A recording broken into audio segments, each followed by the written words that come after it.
by Sinai gebeur? Kan iemand net vir my sê?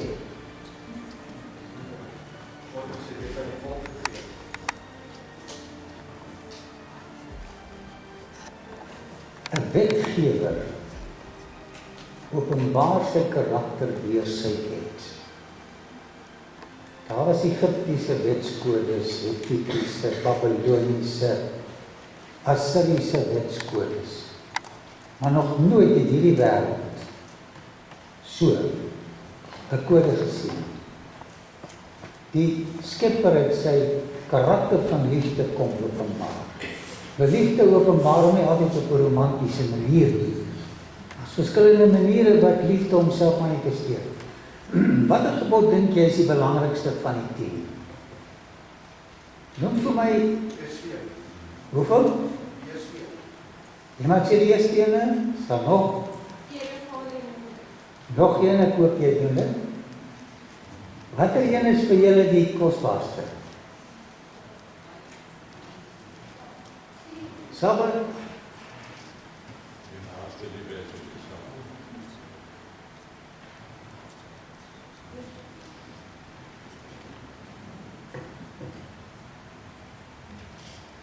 Die grootste gebod is die laaste gebod.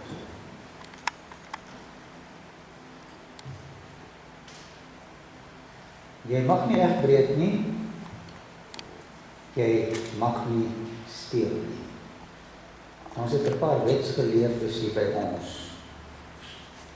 Hier is iets fantasties omtrent die laaste gebod. Is jy skuldig?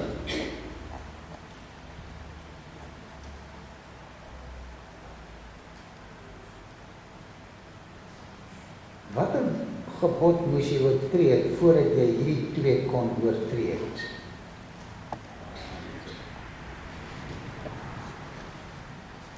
Dis die 10de gebod. Hier kry jy die klimaks van die hele wetskode. Iets fantasties wat die ander wetskodes nie in het nie. Jy mag nie jou naaste se huis begeer nie. Jy mag nie jou naaste se vrou begeer nie. Of sy diensknegt, of sy dienstmaagd, of sy os, of sy esel, of iets wat van jou naaste is nie. As hierdie gebod nie daar was nie, het die ander 9 hulle krag verloor. Wat gebeur in jou siege voor jy steel of egbreek of enigiets doen?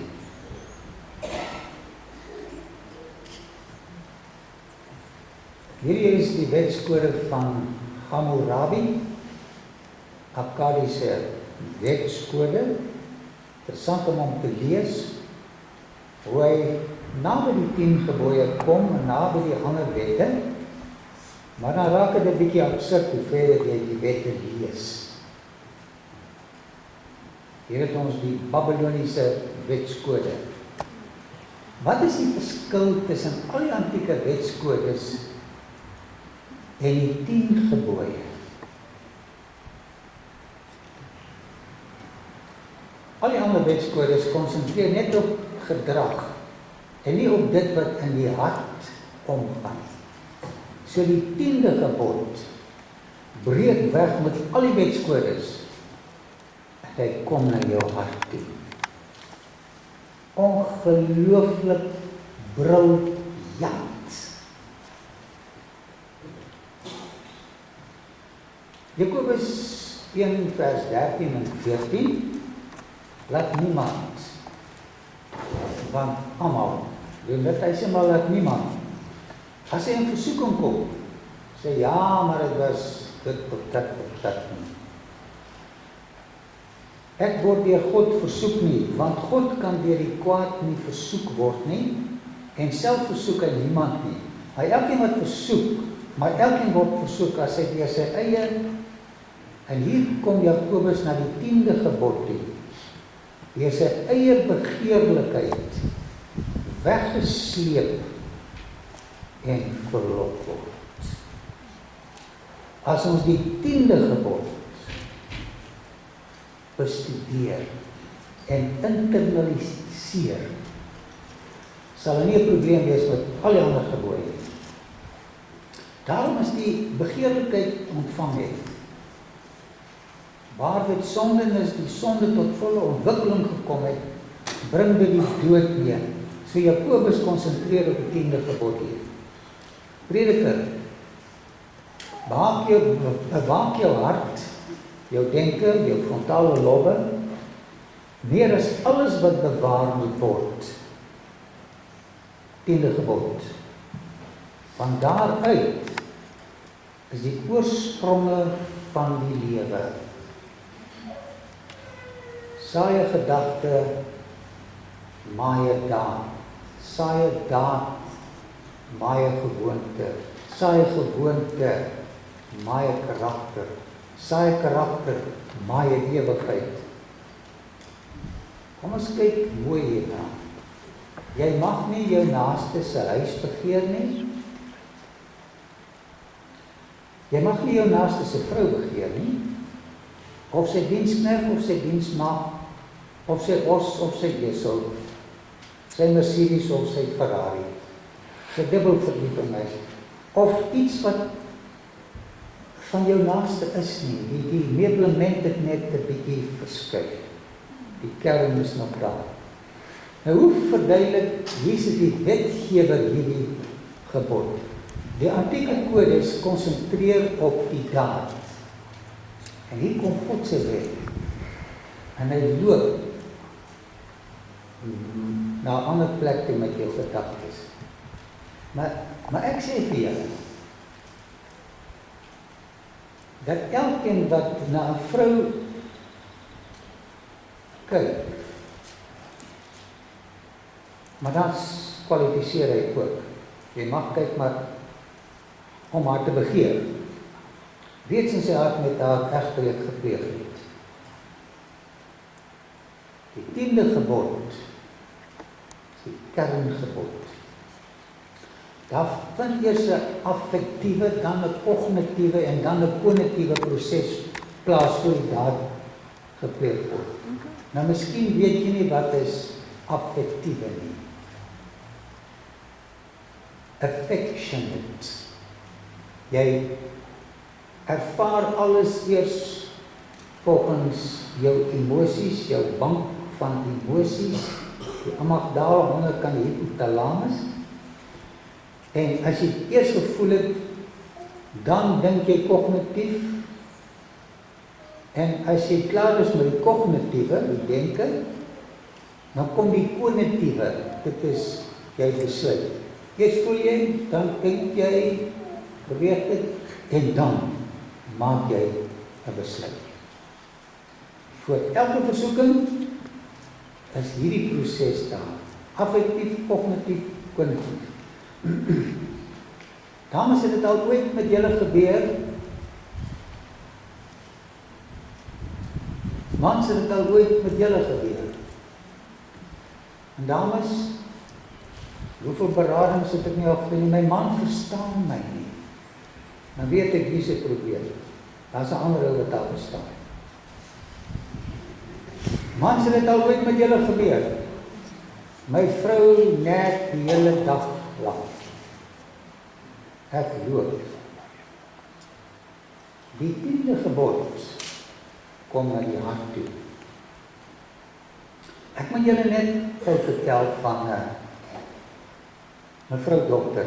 Kyk, in die ou dae is 'n onderwyser en 'n dokter en 'n dominee iets wonderliks, mevrou dominee, want jy weet en so aan. Nou ek word gevra om die spesifieke dokter te gaan besoek en van Bybelstudies te gee. Hy is bietjie ouer, sy vrou is bietjie jonger, beeldskoon. Ek het gekonsentreer op die Bybelstudies volgens die 10de gebod. Dit was in Sasolburg gewees, ek het in Parys gebly. Hier kry ek 'n oproep van die dame. Sy wil baie persoonlik met my praat en so aan. En ek ry toe en ek kom daar aan en die vrou ry verskriklik lekkerder as wat sy ooit geryk het. En sy moes 'n rokkie gekoop het wat min materiaal gehad het. Ek weet nie of hulle finansiële probleme gehad het nie. Maar om 'n lang storie kort te maak, ek het toe begin bewe. Sy het ook gesê die plek is nie reg nie, ons moet val of hier toe ry. Dit is baie privaat, sê sy. En ek is hier agter haar deur die hekke met 'n fobie wat my pak. En toe ek stop, toe klim sy die kar uit. En sy gee vir my 'n brief. Sy sê lees die brief. Sy sê sy het al haar hele lewe lank gesoek na 4 kwaliteite in 'n man. Ek lees dit, maar ek kan nie sien dat ek hierdie 4 kwaliteite het nie, maar sy sê sy sien dit by my. Ek bewe. Nou, die mense wat gedoop word is 'n baie netelige situasie. Ek ry huis toe. My vrou was 'n bietjie kwaai daai tyd oorgewig en so. Ek wys toe vir haar die brief. En sy wil haar doodlag oor die 4 goeters. Sy sê my man het nie een van hierdie 4 goeters nie. Jy het 'n ander 1000 by jy kan ontslaan met raak, maar hierdie 4 het jy nie. So ek was daar gewees. Ek was daar gewees. Miskien was jy daar gewees. Mense sien goeters wat daar nie is nie. En laat jy baie lekker voel soos die duiwel by Eva. Die 4 eienskappe. Levitikus 19:17, jy mag jou broer in jou hart nie haat nie. Watter gebod is hier? Hier het ons met denke te doen. Met die hart. Dit gaan na die 10de gebod. Jy mag jou broer in jou hart nie haat nie. Nou, as jy haat teen jou broer het, dan het jy 'n probleem met die 10de gebod. Wat is die volgende logiese stap? As jy jou broer haat. En ons is so kompleks gemaak. Ek sien jou en jy laat my dink aan iemand wat soos jy lyk, maar wat baie lelik was met my. En dadelik het ek 'n emosionele lading teenoor jou. Wat maak ons met hierdie situasie waarvan die 10de gebod praat? Hoe kan ons die oorwinning oor verkeerde gedagtes kry?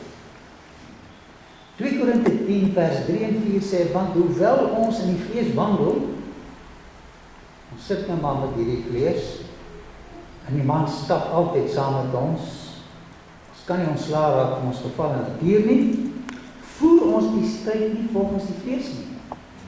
Want die wapens van ons stryd is nie vleeslik nie. Jy kan nie vlees met vlees beveg nie, maar kragtig deur God om vestings, kognitiewe vestings, affektiewe vestings, kognitiewe vestings neer te werk.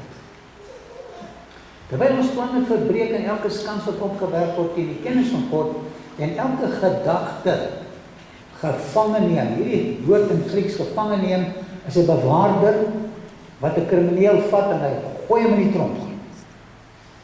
En elke gedagte gevangen neem tot die gehoorsaamheid aan Christus. Jou gedagtes gaan altyd met rampokkers binne gedring word. Vat 'n rampokker en smyt hom in die tronk. Of hy gaan jou in 'n tronk smyt. Van bitterheid of wel of wat ook al. Die 10de gebod is die kerngebod. Gooi die kriminele gedagtes in die tronk van selfbeheersing. Jy weet as dit 'n negatiewe emosie is. Alles begin in jou gedagtes. Die ander wetskode sê, jy mag nie steel nie, dis die daad. Maar daad gaan altyd vooraf deur 'n proses in jou kop. Wat is die geheim van geluk? Baie beslis nie om dit wat aan iemand anders te behoort te begeer en te gaan vat nie. Dit is die wêreldse siening. Geluk lê in wat jy kan kry. Die reddende worm van Thomas Aquinas sê jy kan maar gaan vat as jy dit nie het nie. Jy kan ook vir jou maatjie gee as hy dit nie het nie. Wat is die Bybelse resep vir ware geluk? 1 Timoteus 6 vers 6.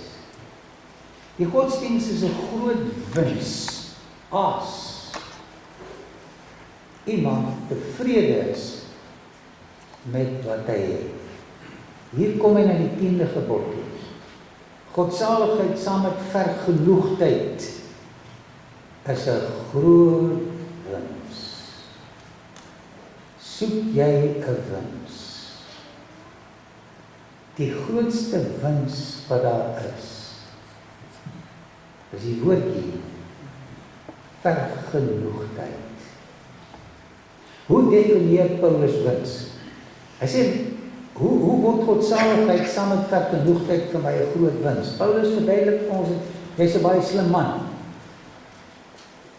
Dit is beter om elke ongerief, dis nou hier in jou gedagtes, blymoedig te verduur as om die vrede van vergenoegdheid te verloor.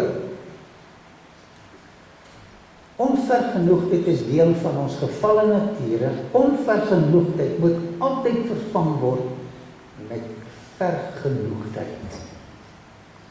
Hoe verstaan jy hierdie sitaat? Daar sal nooit 'n ten volle volmaakte mens of toestand op hierdie planeet wees nie. Daai vrou van die dokter het gesê, man, jy is die ideale man. Sy het nog nie met my vrou gepraat. As ek die tyd het vir my sê, mense die gemeente kan jou nou sien. Aanvaar ek elke keer, daar is nie 'n volmaakte, idylliese mens of toestand nie. Dis 'n illusie. Aanvaarding van die onvermydelike, onvolmaakte bring vergenoegdheid, tevredenheid.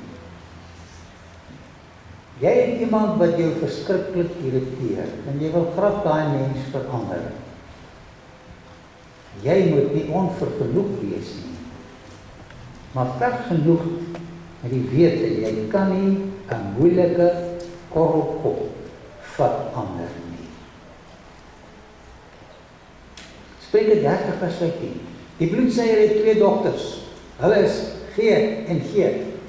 Daar is 3, nee 4, wat nooit genoeg kry nie. Wat nooit sê, genoeg nie. Hier kom ons weer na die 10de gebod. Begeerlikheid. Begeerlikheid. Begeerlikheid verwoes, verskriklik baie. Begeerlikheid en onvergenoegdheid. Vergenoegdheid is nie verkryging van dit wat jy wil hê nie, maar die besef van hoeveel jy reeds het. Ek lees dit weer. Vergenoegdheid is nie die verkryging van dit wat jy wil hê nie. En ons wil altyd hê. Maar die besef van hoeveel jy reeds besit. Jy raak vergenoegd as jy kyk wat het jy. Jy raak onvergenoegd as jy kyk wat jy nie het nie. Gekoesterde selfsug kan nie bevredig word nie. Wat gebeur wanneer ek gekry het wat ek wou hê? Ek het nou daai 2 liter gekry het.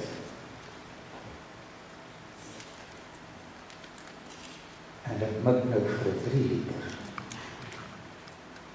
Onvergenoegdheid tree in as ek begin fout soek met wat ek gekry het en kyk uit vir iets beters.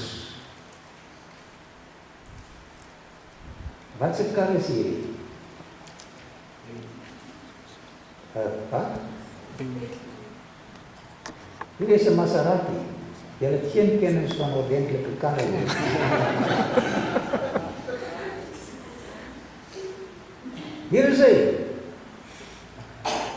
Wat is die 2-3 miljoen?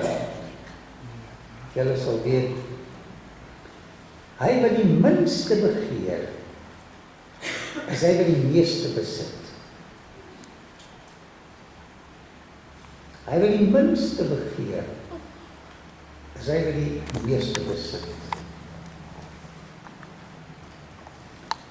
Ronald Niebuhr het gesê, Here, help my om die dinge te aanvaar wat ek nie kan verander nie. Jou man, jou vrou, jou kind, of wat ook al. Jy moet om te verander wat ek kan.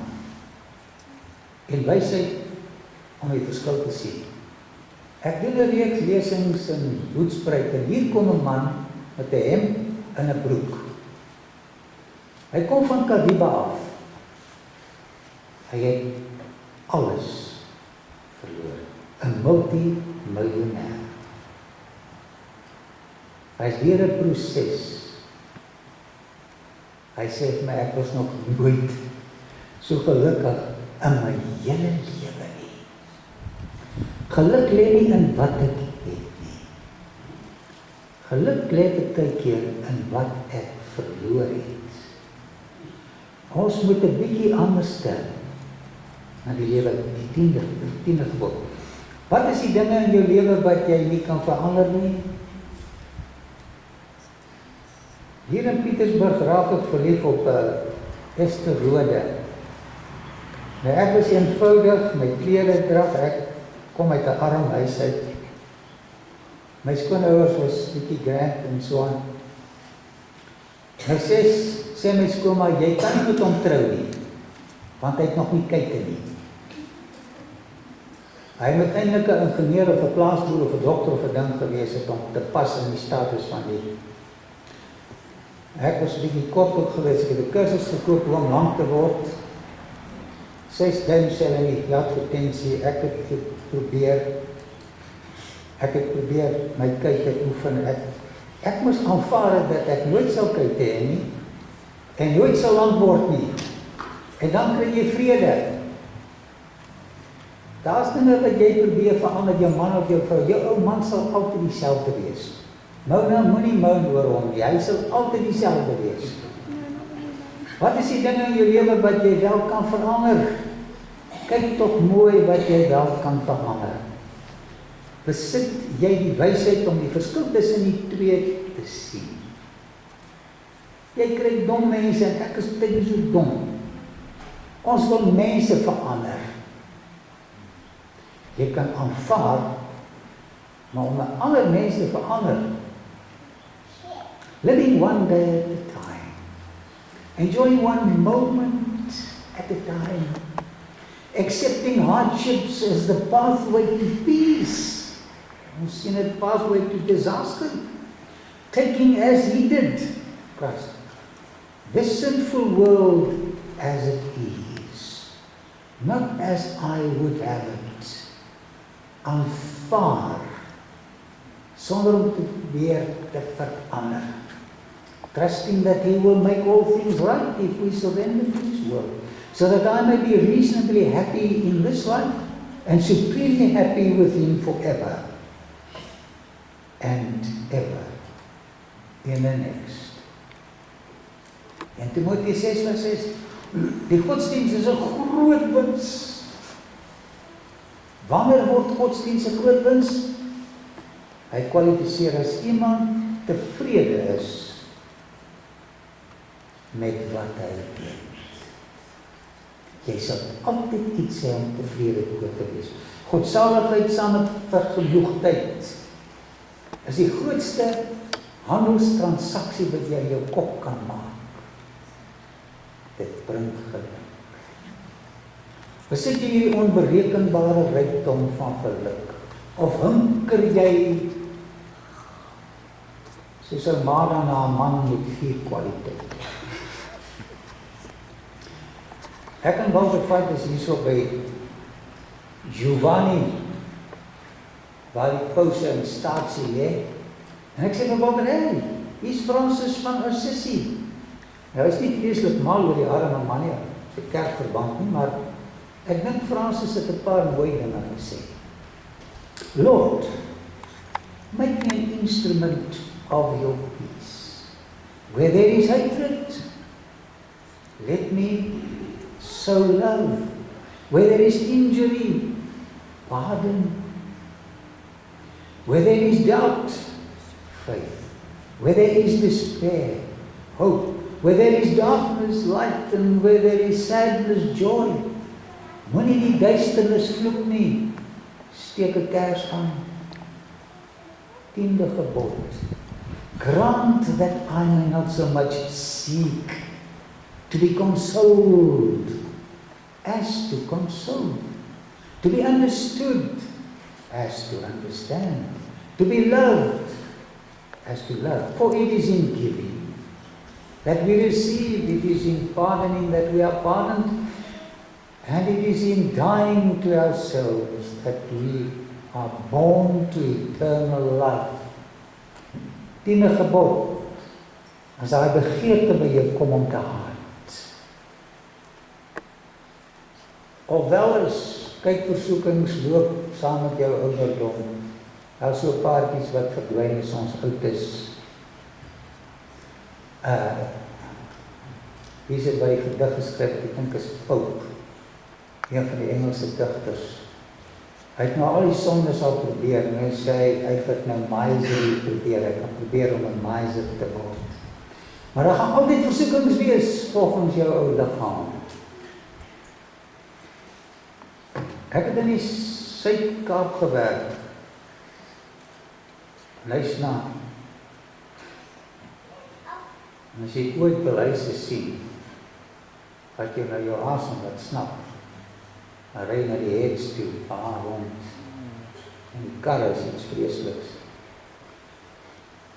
Maar die grootste fronse, is in die grootste huise, as daar uitkom, hy wantrouw allemaal, hy is so ongelukkig as wat jy kan kry. Hy het 1000 wagte en sekuriteitsstelsels staan. Mense wat alles besit, behalwe vergenoegdheid. En dan die plakkerskamp waar, daar by Plettenberg Baai, net na by daai groot huise. Daar sien jy die meeste grondwagte. Hulle het niks. Maar hulle is vergenoeg, hulle is dankbaar, hulle is tevrede. Geluk lê nie in wat ek besit nie. Geluk lê op 'n ander vlak. Die 10de gebod, gehoorsaam hom en geniet geluk wat onbeskryflik groot is. Ek weet nie of julle hierdie man herken nie. Ek dink dit is net Johan Kriel wat sal weet dat dit Epicurus is. Hy skryf, ek het 'n bietjie gekyk wat jou Griekse filosofe sê. Moenie dit wat jy besit bederf deur te begeer wat jy nie het nie. Want sodra jy jou 1300 verfoei en 'n 2 liter wil hê, dan gebeur 'n ramp in jou lewe. Moenie dit wat jy besit bederf deur te begeer wat jy nie het nie. Onthou net wat jy nou besit, was vroeër die dinge wat jy gehoop het om eendag te besit. Hoe kry mens geluk? We tend to forget that happiness does not come as a result of getting something we do not have, but rather of recognizing and appreciating what we do have.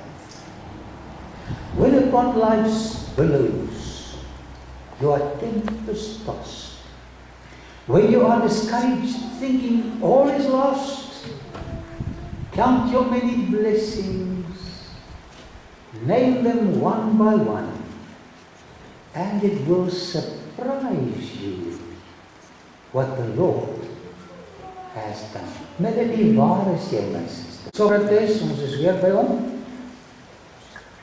Wat het hierdie beroemde Griekse filosoof oor vergenoegdheid geskryf?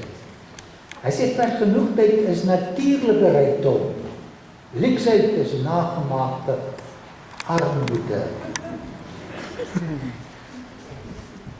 Waarin is die man op pad? Everyone chases after happiness, not noticing that happiness is right at the heels. Die 10de gebod, moenie begeer nie. As jy wil ongelukkig raak, begin te begeer. As jy gelukkig wil raak, raak vergenoegd. Miskien moet ons geluk vir 'n slag hier by ons hakstene gaan soek.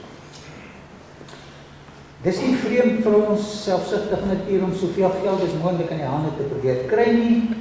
Hier stilletjies in ons binneste, ek praat van myself, wens ons daarom, Paulus van ons kort, hoor wat skryf hy, hierdie 10de gebod storie. 1 Timoteus 6 vers 7 tot 9, want ons het, wat is die woord? Niks in die wêreld aangebring nie, net 'n gechunk.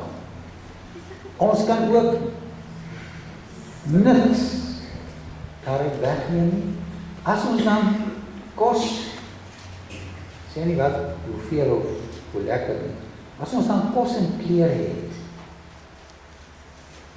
moet ons met hierdie basiese dinge, sê hy, tevrede wees. Maar die wat wil ryk word, val in versoeking, hulle loop hulle vas in die strik van baie sinlose en sedelike begeertes, waardeur mense in verderf en ondergang gestort word. Sy was ons dierbare vriendin gewees. Sy was net so arm soos ons. Raak verlief en trou met 'n man met 'n... Sy het upstairs geraak en ons downstairs. Sy het nie meer by ons ingepas nie. Rykdom kan jou lelik maak. Nou skryf Sokrates. My kroon, daar het die koningskroon gedra, my kroon is in my hart, nie op my kop nie, nie met edelgesteentes versier nie, en hy word ook nie uitgestaan nie. Hy sê sy kroon, sy naam, hierdie kroon van my se naam is vergenoegdheid. 'n kroon wat selde deur konings gedra word.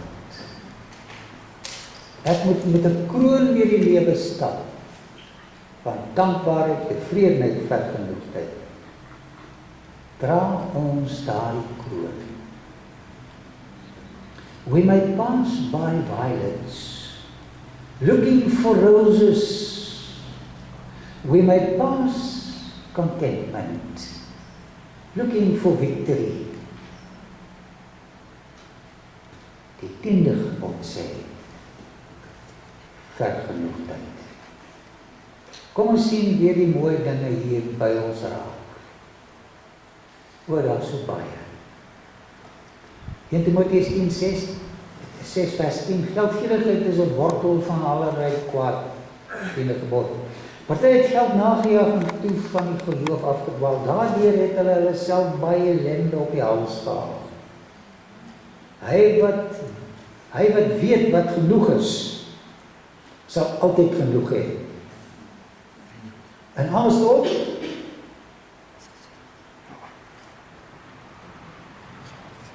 promised an increase, given insult. Waarom staan mense? Wat sê die Elia boodskap? Ook soldate het hom uitgevra, ons, wat moet ons doen? Na Kusate toe gaan, hy antwoord hulle, moet van niemand weer geweld of vals aanklag geld afpers nie.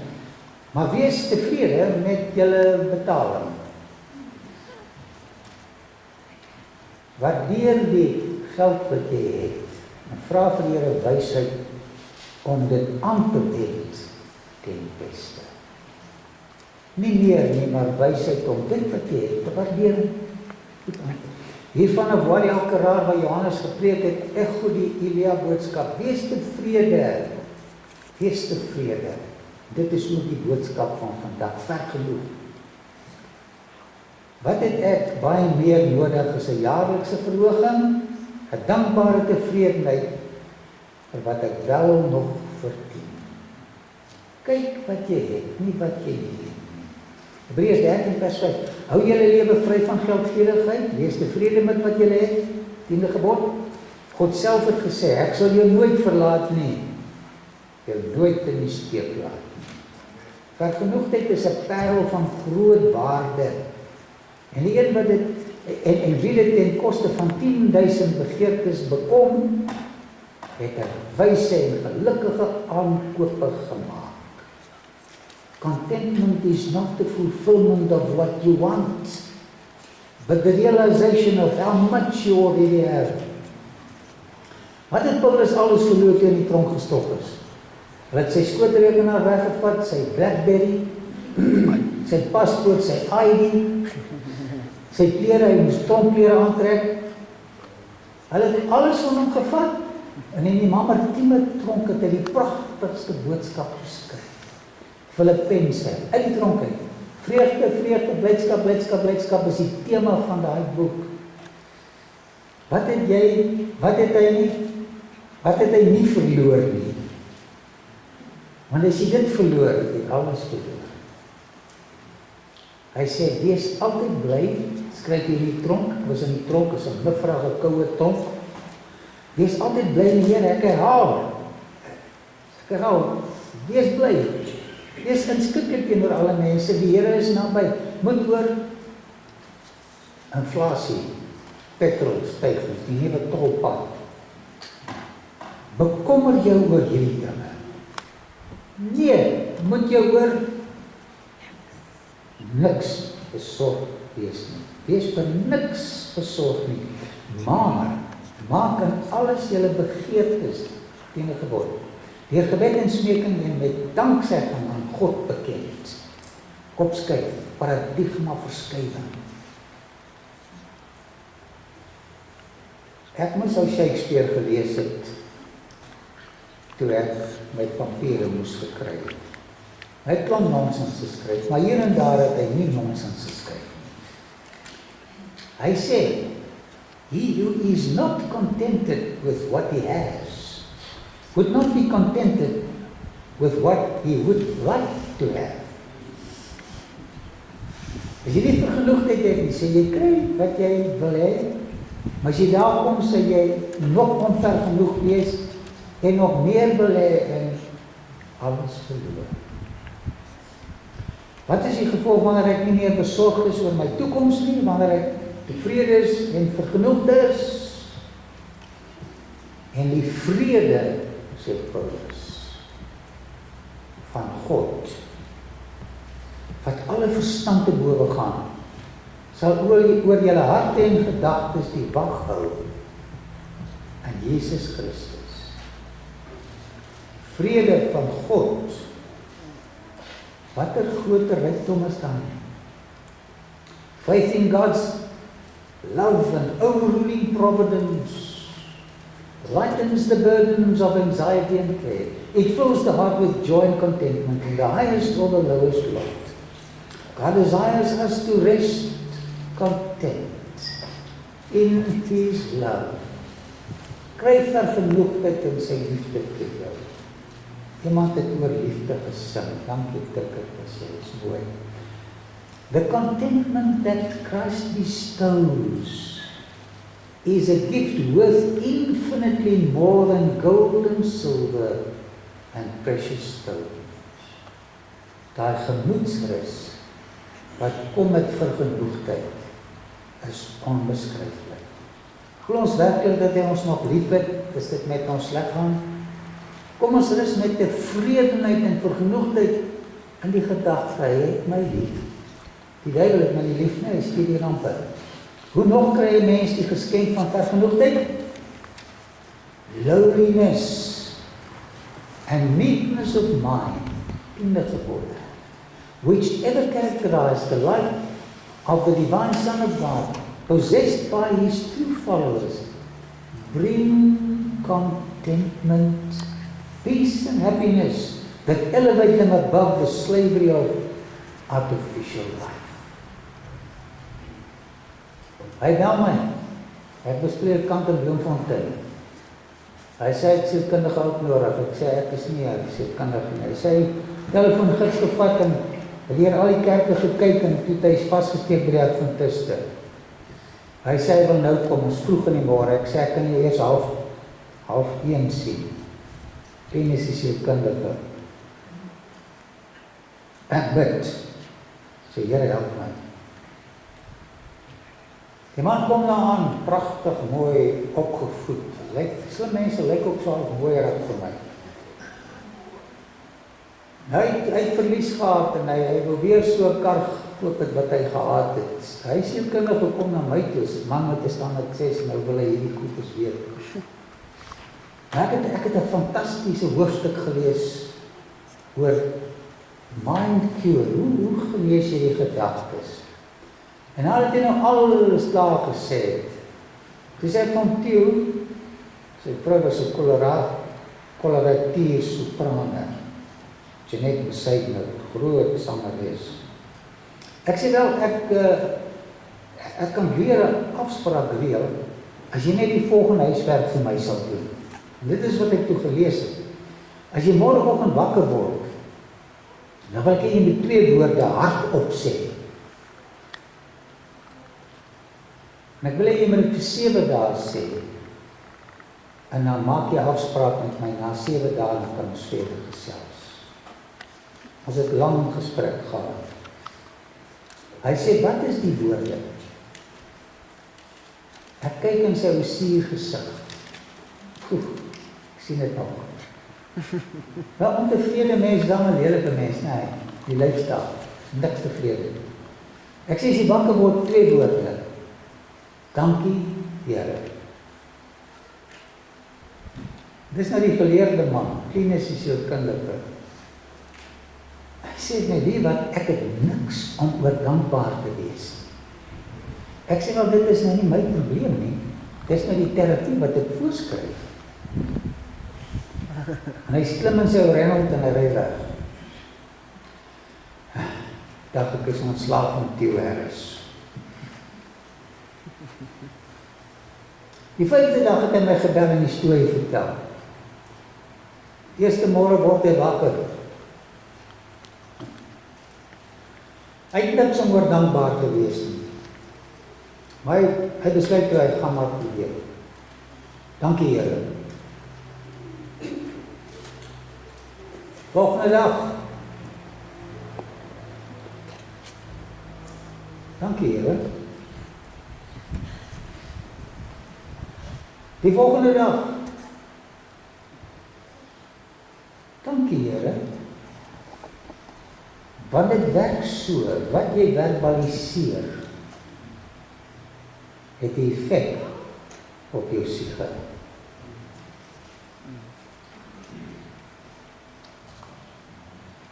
Vierde dag. Dankie Here.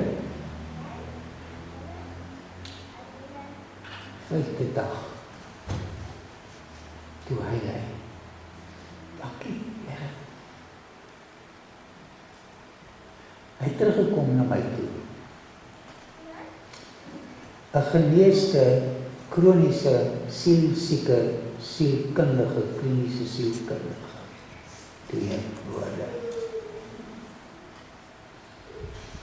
Net om weer te kyk na die goedheid van die Here, nie na die rampe van die lewe. Altyd Koetser was my verskriklik kwaad, 'n man door die poging by in Pietermaritzburg. En hy sien hierdie waarhede in en sy het nie gekom nie. Sy was geboord as 'n onderwyseres. En sy sê vir Dominee Kriek, jy moet met my man gaan praat, hy is besig met die sektes. Help hom, sien hom reg, maar die Dominee kon dit nie doen nie. Dus die vrou sommer vir my ook kwaad. Nou besoek ek haar man, ou Henny, of Willie, wat was sy naam, ek weet nie meer nie. Ek besoek hom en daar sit sy kwaai vrou met daai verskriklike lyfstaal. En ek begin toe vir die en ek sien sy is baie kwaad vir my. En vir die dominee wat my nie reg sien. Maar daar sit ou altyd asman sê wil doodgaan. En by een van my besoeke te sê ek altyd, sy gaan nie eers uit die huis uit nie, sy het heeltemal depressie, verby depressie. Ek sê altyd, hoorie, ek gaan volgende week weer kom, want sy kla die hele tyd oor die slegte dominee. Gelukkig kla ons nie oor die. En ek sê, vat jou boekie en dan skryf jy 3 dinge in die tuin op vir my, wat jou tref. En na weke kom hierdie vrou weer uit die huis uit. Met haar boekie en haar potlood. En sy skryf nie vir my 3 goedes meer nie. as 'n paar bladsye. Ek stap daar in sy kamer in en ek kan nie glo dis dieselfde vrou nie. Oupa was op dims. Toe ek instap was sy op reis gewees.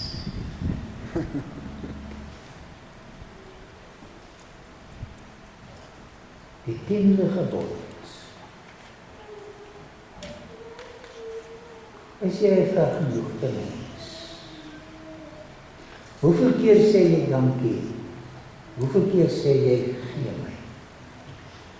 Kolossense 3:15 en laat die vrede van God, waartoe julle ook in een liggaam geroep is, in julle harte heers.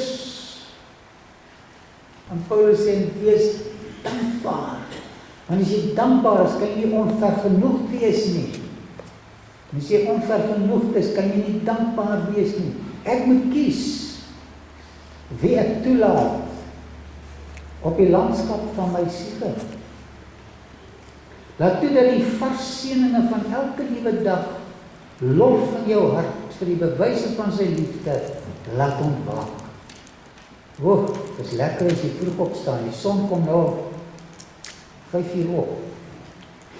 Ek kry hom as ek gaan stap in die môre. My gebed is eers 'n lofsang aan die grootsheid van my Skepper. As ek die kameel daar sien stap. As ek die sebra sien hardloop, dan sê ek het 'n groot Skepper. As ek die son daar sien opstoot, wat die kleur van die nag verander. As ek in daai kathedraal stap, en ek luister na die simfonieorkes van die oggend voelsang, en die rooi bokke wat blaf, gebeur iets. En my lelike onselfsugtige hart,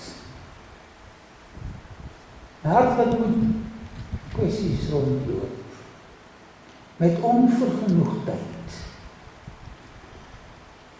as ek dankie sê, dan wyk die wolke wat om my siege saampak. Dank die Here vir sy sorg gedurende die nag, wanneer jy wakker word.